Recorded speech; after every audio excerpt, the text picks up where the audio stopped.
निर्विकार हूं, मैं ओंकार हूं।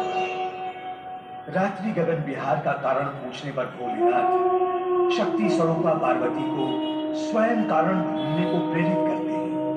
उसी समय ओम नमः शिवाय का करुण नारी स्वर सुनकर और चंद्रशेखर शिव के मस्तक से चंद्र को अदृश्य देख पार्वती आश्चर्यचकित हो जाती है। देव गुरु बृहस्पति की पत्नी तारा का पुत्र बुध बार बार अपनी मां से दुखी होकर भोलेनाथ को पुकारने का कारण पूछता है। शिव की प्रेरणा पाकर तारा अपने दुख का रहस्य पार्वती के समक्ष खोलते हुए कहती है कि देव गुरु बृहस्पति शिष्य चंद्रदेव से प्रथम मिलन दृष्टि में तारा का मन चंचल हो गया था, जिसका परिणाम है उसका पुत्र बुध। भूत भविष्य और वर्तमान इन तीनों कालों की घटनाओं के रचयिता का ज्ञान तो अपरिमित है। एक बार गगन विहार करते समय सदाशिव ने देवी पार्वती को तारा मंडल में रहने वाली बुध ग्रह की माता देवी तारा की वेदना का कारण समझाते हुए उनकी व्यग्रता को शांत किया था।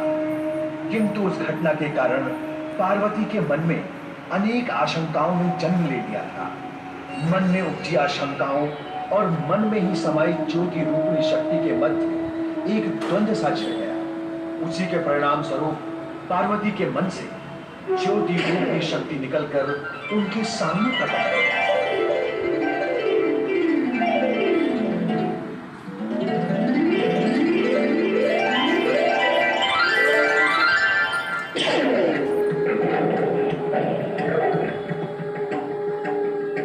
कैसी हो शिव संगी पार्वती? तुम कहो या मैं, इससे कोई अंतर नहीं पड़ता पार्वती, क्योंकि तुम मेरा ही प्रतिरूप हो। मैं कभी तुम्हारे अंदर में रहती हूँ, कभी बाहर आ जाती हूँ। फिर भी तुमसे एक लंबे समय के पश्चात भेंट हुई है। मुझसे तुम्हारी भेंट एक लंबे समय के पश्चात हुई होगी, किंतु तुमसे मेरी भेंट प्रतिपल प्रति क्षण होती रहती है। शक्ति, कभी तुम पहली की भाषा में बात करती हो, समझना कठिन हो जाता है। पहले तुम ये बताओ, इस समय अचानक तुम्हारे यहाँ प्रकट होने का प्रयोजन क्या है? प्रयोजन है तुम्हारे मन की उलझन दूर करना। उलझन? कैसी उलझन? ज्ञान होने पर भी अज्ञानी न बनो देवी। जब से तुमने तारा की दुर्दशा देखी है, तुम्हारा मन क्षोभ से आकुल व्याकुल हुआ जा रहा है। तुम समझ नहीं पा रही हो तुम्हें क्या करना आवश्यक है।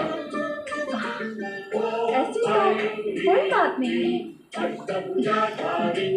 ऐसे हर्ष होकर क्या देख रही हो?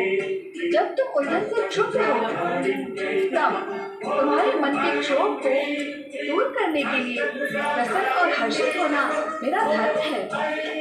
और वो लोग त्रुटि करते हैं जो मुझ शक्ति को भयानक और विनाशक समझते हैं।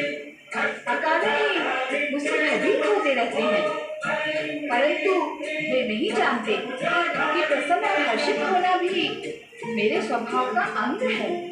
मुझे ज्ञात है तो ये निराशा, उलझन और क्षोभ क्यों? अपनी इच्छा के अनुरूप कार्य करो। इच्छा के अनुरूप ही तो मैं कार्य करती हूँ। इच्छा के विरुद्ध कार्य करने के लिए भला मुझे कौन विवश कर सकता है? बाबा, तुम्हारा